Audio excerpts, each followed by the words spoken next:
Shalom, salam damai sejahtera Bapak Ibu, Saudara dan Saudariku dalam Kristus. Senang berjumpa kembali dengan Anda dalam permenungan harian Sabda Tuhan, Embun Sabda, Selasa 16 Agustus 2022. Semoga Anda sehat, tetap semangat, tetap tersenyum, dan tetap berpengharapan pada Tuhan kita Yesus Kristus. Anda selalu dalam lindungan kasih Tuhan. Buat saudara dan saudariku yang sakit, saya berdoa dalam nama Tuhan Yesus, Anda sembuh. Saudara dan saudariku, saya ajak Anda hari ini merenungkan, sungguh sukar sekali bagi orang kaya untuk masuk ke dalam kerajaan surga. Mari sebelum kita dengarkan dan renungkan firman Tuhan, kita berdoa. Dalam nama Bapa dan Putra dan Roh Kudus. Amin.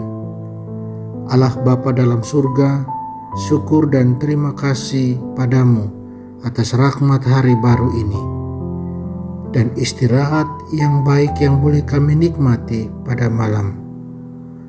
Bukalah hati kami untuk mendengarkan sabdamu dengan baik dan kemudian mampu menjalankannya. Jadikanlah kami murid-murid putramu yang tulus, setia, rendah hati, dan berkomitmen, tidak sombong. Biarkanlah kami selalu mengandalkanmu dalam perjalanan hidup kemuridan kami.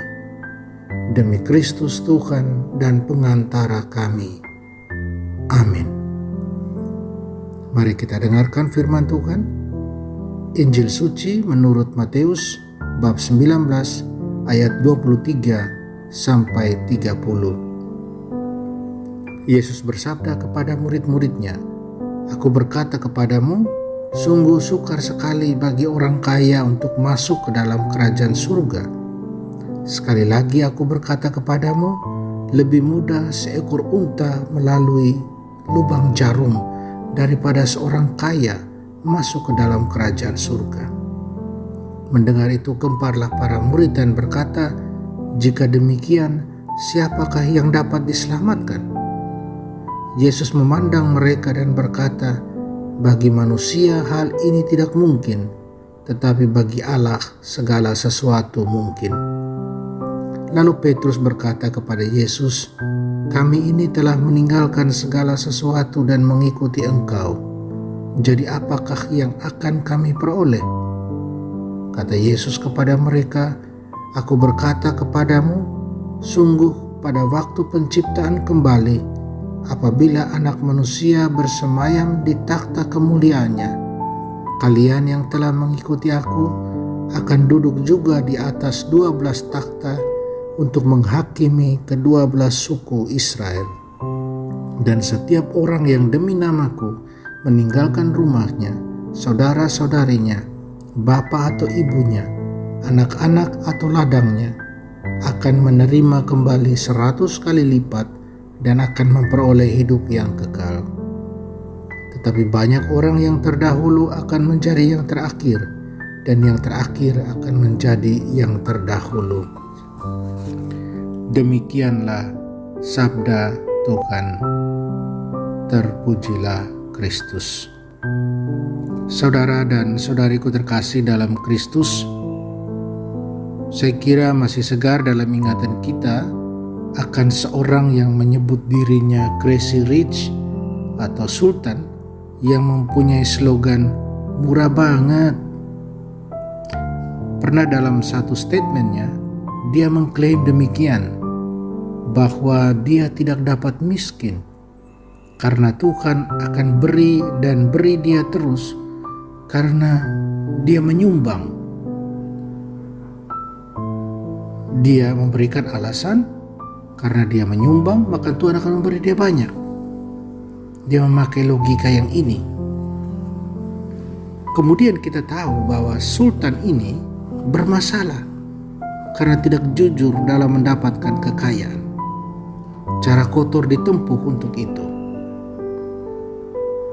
Saudara IK ini sepertinya mau menjadi bos. Dia mau melebihi Tuhan. Dia mau mengatur Tuhan.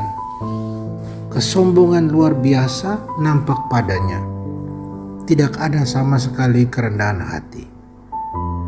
Saudara dan saudariku terkasih dalam Kristus, dalam bacaan pertama, nubuat Yeskiel, lewat beliau Tuhan berpesan sangat keras. Tuhan mengancam Raja Tirus dan orang-orang Tirus yang begitu sombong, yang menganggap diri mereka Tuhan dan tidak peduli. Orang Tirus ini kemudian dikatakan bahwa mereka akan dikalahkan dan dilumpuhkan oleh bangsa lain. Tuhan dalam tanda petik menghukum mereka karena kesombongan mereka. Mereka menganggap segala kekayaan, kesuksesan mereka adalah karena hasil mereka sendiri tanpa campur tangan Tuhan. Mereka menganggap mereka hebat tanpa Tuhan.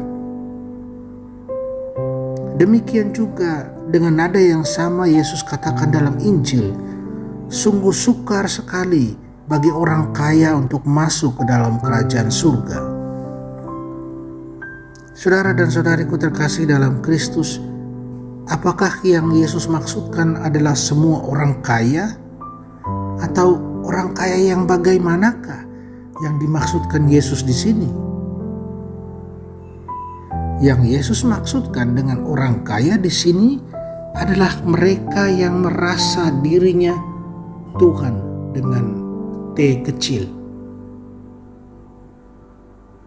Merasa cukup, merasa tidak membutuhkan orang lain, merasa tidak membutuhkan Tuhan. Mereka sama sekali tidak mengandalkan Tuhan.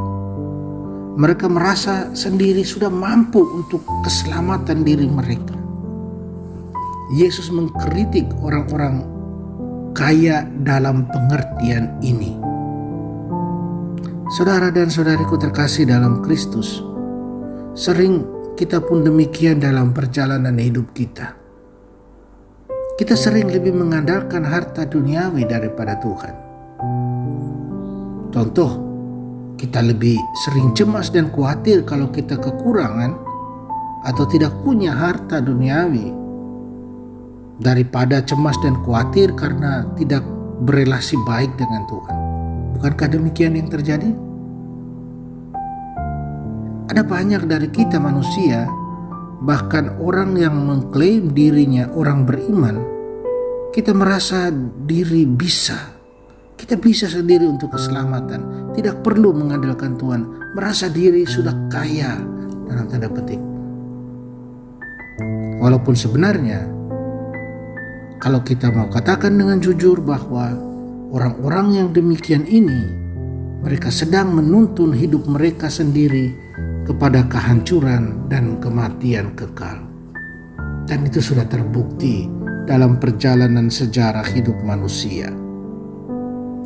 Saudara dan saudariku terkasih dalam Kristus, hari ini kita diundang Tuhan Yesus untuk selalu menyadari mana yang terpenting yang harus dibanggakan, mana yang terpenting yang harus dikedepankan, yaitu relasi baik dengan Tuhan, dengan sikap merendahkan diri di hadapan Tuhan, dengan sikap kerendahan hati, dengan mengumpulkan harta surgawi, dengan hidup berbagi kasih dengan tulus ikhlas tanpa mengharapkan balasan.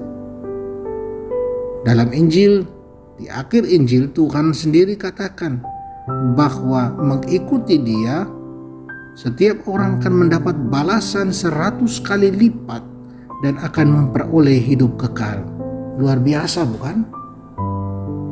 Tuhan harus selalu menjadi yang pertama. Kita ingat itu. Dan semoga kita selalu sadar bahwa kita hanyalah ciptaannya yang harus bekerja memuliakan namanya. Tuhan akan menyempurnakan segala kekurangan, tapi Tuhan mau lihat kita berpartisipasi, kita berjuang, bekerja.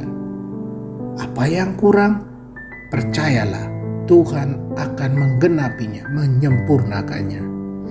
Carilah dahulu kerajaan Allah, maka semuanya akan dipenuhi padamu. Amin.